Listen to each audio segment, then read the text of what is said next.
Good morning. Before the slides come up, which just really is a means to keep me on track, I will tell you a little bit about myself.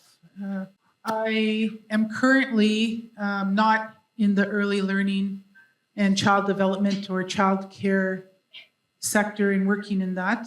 I've transitioned. I am the president of the NWT, Northwest Territories Teachers Association, which is the union for about 900 junior kindergarten to grade 12 teachers. And my background is teaching. And I've been very lucky over the years to be able to be in a variety of different roles that have included teaching in a K-12 school in those days, also being able to be a school principal for a number of years, over 2 schools, about 10 years of being a principal. And then I moved to the Ministry of Education, Culture, and Employment in the Northwest Territories.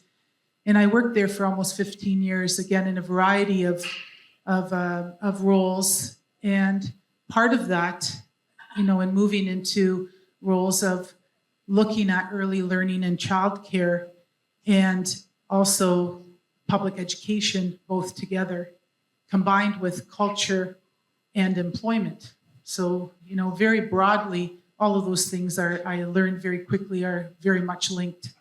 So to be here with all of you and the work that you do, I'm in a room and I realize that I'm in a room where you are the leaders in Canada making decisions about everything from policy, influencing funding that governments put into early learning and childcare, really looking at the regulations of those programs, and just basically the advocates for ensuring that this is something that is a priority.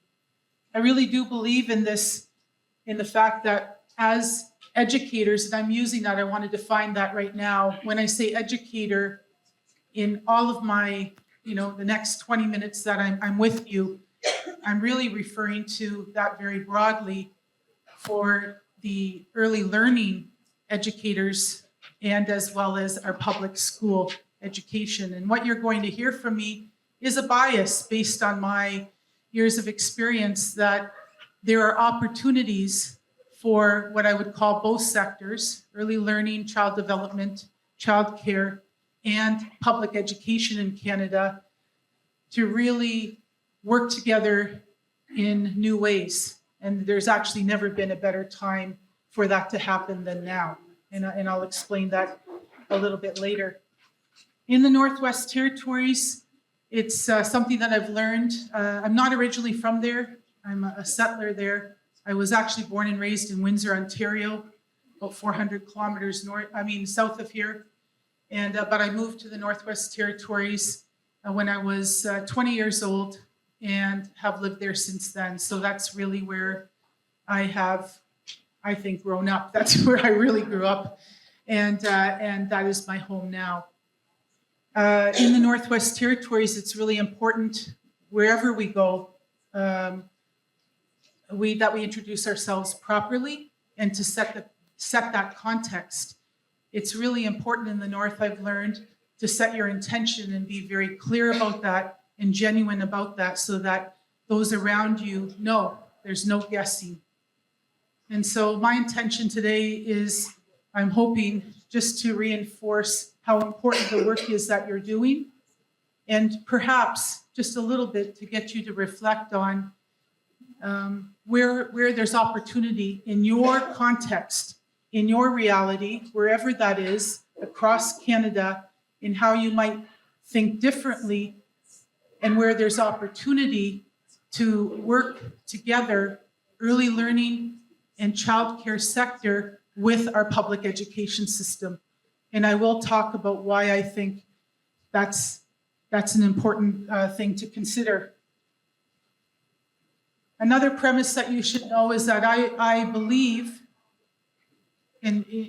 for someone that's working in the school system right now and supporting JK-12 teachers, that one of the things that sets us apart as a country is the fact that our public education system is the great equalizer, or has been in the duration of what we call Canada right now, is the fact that our public education system has been historically, and I believe continues to have a mandate to ensure that every child, regardless of where they live, their economic background, their cultural background, religious background, that they have a right to quality public education. I'm going to suggest that there needs to be a shift when we think of early learning and childcare, that children have the right to that. That every child in Canada has the right, just like we do with public education, to quality, safe, inclusive early learning and childcare and child development opportunities. And that really, I'm in the room of those of you that have the power and the influence and the positions to make that happen. That conversation needs to be more dominant in all of the work that we do. It can't just be about JK to 12. We need to look at that as how, from birth, our lifelong learning needs to be a right, and we need to fight for that right for all of the children and the youth that we serve. One of my slides talks about right now that we're teaching and learning, and again, I'm using that broadly in early learning and in JK to 12 public education in a very precarious time, and we are. I know all of you are very well aware of what's happening in the early learning world, but let me tell you a little bit about what's happening in the junior kindergarten to grade 12 world across Canada. Our public education system is really in a time of threat.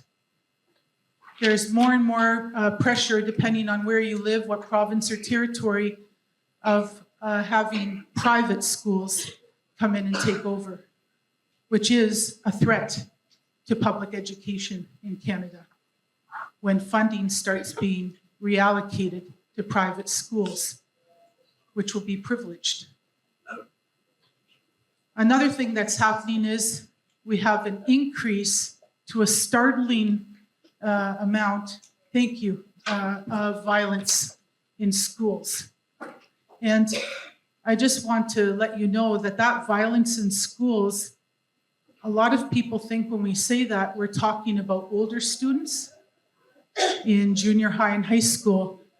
What we're really talking about is violence in school at the primary and elementary level. That's the predominant increase of violence in schools, and I'll come back and talk about that. We're also seeing a pressure on teachers, on our educators, on our support staff in a way that they've never felt before, but they're expressing in increased workloads. And that workload is directly related to the fact that we have so many more children that need specific supports, and those supports aren't there because of an underfunded public education system across Canada. And another issue that is rising very quickly, and it's very unfortunate, is there is really a growing public belief that our school system, that it's faulty, that it's not in fact doing what it's supposed to be doing. And there's starting to be an increased mistrust of public education. So when I speak about that, how I'm informed about that is because in my current role in supporting in the Northwest Territories 900 junior kindergarten to grade 12 teachers, I'm also very connected through the Canadian Teachers Federation, and hearing from all of my colleagues who are either elected presidents like myself, representing teachers associations, unions, or federations, but also from their staff. And this is something, again, in early learning and childcare, I think the movement of moving from publicly funded programs and seeing a real emergence and increase of private early learning programs coming in is something very similar. Okay, let me see where we are. Well, I set the context a little bit. This is where we are now.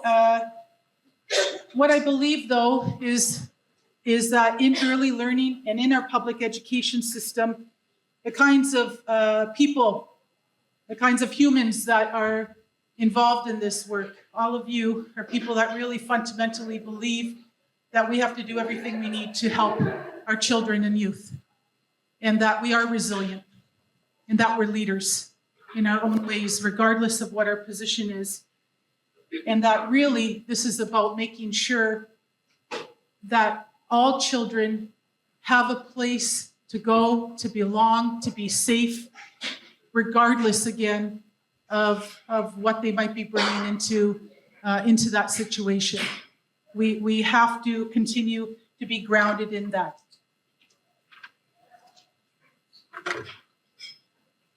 But really, the theme today that I want to talk about is the fact that we need to be change agents, and I hope you see yourself as that, is that we really need to work together to make sure and to protect the programs that we have, to ensure that we are the strong voice across Canada, across all governments, across all agencies, to ensure that early learning becomes the priority, because that's where it's at. That's where it's at, is that 0 to 6-year-old programming that we have offered across our country. It's the foundation for everything else that happens in public education from kindergarten on. And so the fact that we need to have high quality programs that are funded in the way they should, that we need more ongoing training and professional development for our practitioners, and that we really start thinking about creatively how we're going to open up more spaces. And I know there's been a lot of really positive movement in that area over the past few years, but I'm going to suggest there's still a lot of opportunity to continue growing. Your voice matters. I believe that wholeheartedly. And I believe also that our teachers in our school systems' voices matter as well. But it's together, the collective, where we could make the biggest difference. And so, and please don't take offense to this, because I mean this really from a school point of view, but our public education system needs to get over itself as far as being willing to and open to and working with the early learning sector. And I also want to suggest, you might not like this part, but the same needs to happen in early learning sector as well. This is, we need to let go of our self-doubt, because both sectors have it. We need to let go of our biases, and we need to say, for the sake of the children that we serve, we need to learn how to work together at the very local level where we can, regionally, of course, broader community in our provinces and in our territories. Because if we don't, other people are going to take charge and move in, and they're going to define what early learning and what public education looks like. And so, therefore, we need to get over ourselves and say, yes, we're unique. We have different specialty, different areas of knowledge and skill. But where are we, on the same path? What can we do to work together? And I'd like to share a little bit of my learning in making a lot of mistakes when we introduced junior kindergarten in our school system in the north. There are new ways and new opportunities. I'll just stop right now and let you know that in the Northwest Territories, we do have a fully funded junior kindergarten program for 4-year-olds. It's optional, which I think is always important. is that families, parents, guardians have the option of having their children enrolled in junior kindergarten, as well as in the Northwest Territories, kindergarten is optional. So we don't have a territory where children have to be in school at 5 years old. In the Northwest Territories, the obligation is by the time the child turns 6 years old, is that they have to be enrolled in some type of program, whether it be school, public education system, or homeschooling. But so it's optional for 4 and 5 year olds, which is great because families have choices. The reason the Northwest Territories, and I believe this is where my bias is, the reason we work towards that is because across the Northwest Territories, which we have 33 communities spread out over a huge geographical area, many of our communities didn't have any licensed early childhood programs at all. Many of our communities struggle with employment opportunities, and really we had many families that had no options at all in accessing any kind of quality early learning programs. Now, a lot of work has been put into that by the early learning and child development staff across the North, and we're getting more and more spaces open, more and more licensed spaces available in communities, which is great. But junior kindergarten really was meant to be an equalizer, to be able to ensure that families who wanted their children to be able to have a program that was play-based and hopefully grounded in everything that all of you are working on, making sure it's developmentally appropriate, culturally appropriate, inclusive, very supportive where the child is at, that was available across all communities. Because the one thing that 32 out of the 33 communities in the North do have is a school. And so that's where there was space.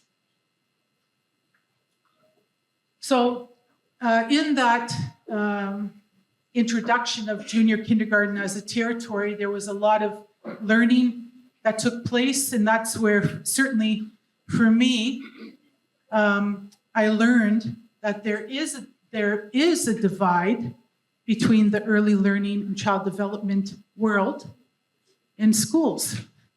I was very naive going into this years ago, about 10 years ago, because I didn't realize that what we needed to do was really bring the sectors together, and the school system really needed to do a much better job of not only acknowledging, but understanding everything that they could learn from the early learning world when we were talking about creating a junior kindergarten and kindergarten program that was truly going to meet the needs of those young children, and understanding the implications of that for licensed centers and for the whole sector, which is something I want to admit to you that we didn't do a very good job of at first.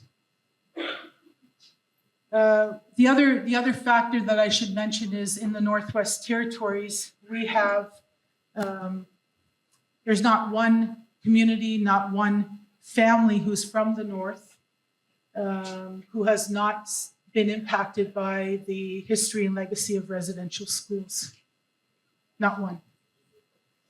And in the Northwest Territories, that generational effect of that history of residential schools is still very much alive.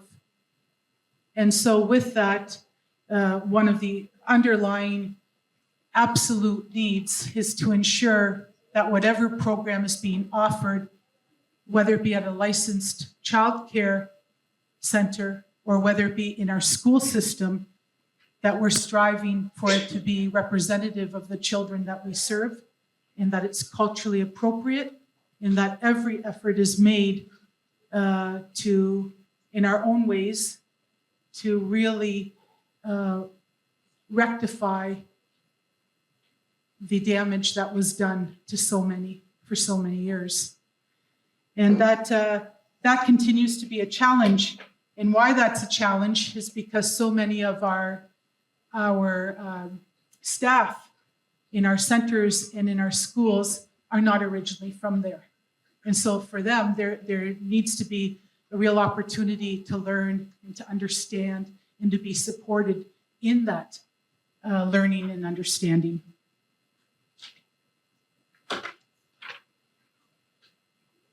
I don't want to focus too much on the bridging the gap because I think that most of you are aware of that we still have a long way to go.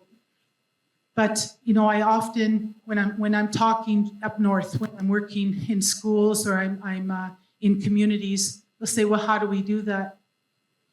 And there is no blanket way of how we bridge the gap. It really has to start at the local and community level. And it's by being willing to reach out to each other and to learn, first of all, and understand what is one sector doing over the other, and are there ways that we can help support each other? One of a practical way that I think is really something that can be done, what we're finding is in the school system, that's what I'll refer to right now, in the school system, there seems to be, over the past 10 years, less communication between licensed early childhood programs, whether they be day homes or licensed centers or any kind of early learning program, and schools receiving 4, 5, 6-year-olds into the program. There used to be established ways of doing kind of what they would call, for right or wrong, kindergarten screening, right? Kindergarten orientations, kindergarten come and see for parents and for children. That doesn't seem to be something that's just regularly established, and it really needs to be, because there's an opportunity then for early learning and childcare to inform the school as to what the needs are of those particular children, so that they could be better prepared to receive them if and when they come into their programs. That's one way. The second is there is pressure everywhere for infrastructure and the cost of infrastructure. And we have in the Northwest Territories, for the most part, we're not like other parts of Canada where our student population is increasing like crazy in every community. So we do have spaces in schools and in some of the communities where it's just way too costly to renovate or to build, certainly new builds for early childhood spaces. There is space in schools, and this is where schools really need to get over themselves, and they need to say, we have space to invite early learning and childcare programming into our school, and everyone will benefit if we do that in a really authentic way, honoring what they would bring as far as programs and services to the children we serve, but also to our entire school of what we can learn from that sector. This isn't happening enough across Canada. We have schools that are new schools that are being built without early childhood or learning spaces being built in. We need to advocate that no school in Canada, no school anywhere should be built without having early learning and childcare spaces built right in. It only makes sense to do that, and spaces where families can come in. In that use, we have schools that are closing spaces because of a declinement in student population in some areas, often rural or very northern communities, when instead we could revamp and recreate what that space is to meet the needs better of families and the children that we serve. That sounds I'm making it sound so easy. I know it's not easy, but it will take both sectors to be committed to that and to have those conversations with our decision makers. And what I mean by that is with the politicians that in the end are making decisions about where funding is going and where priorities are going.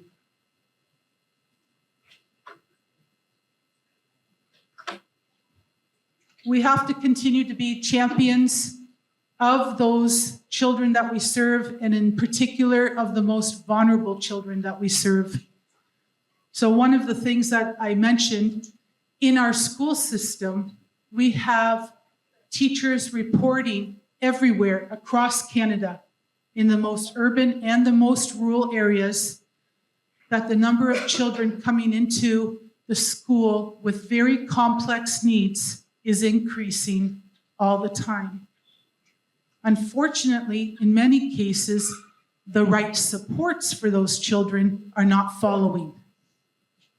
And so those, I think, there is the perfect opportunity and the evidence that the conversations between early learning programs, services, and primary, especially the primary grades in a public education system, there's an opportunity there to work together all year round in helping to identify what are the needs of children and how do we build that in and advocate before they start school to make sure that those supports are there for them.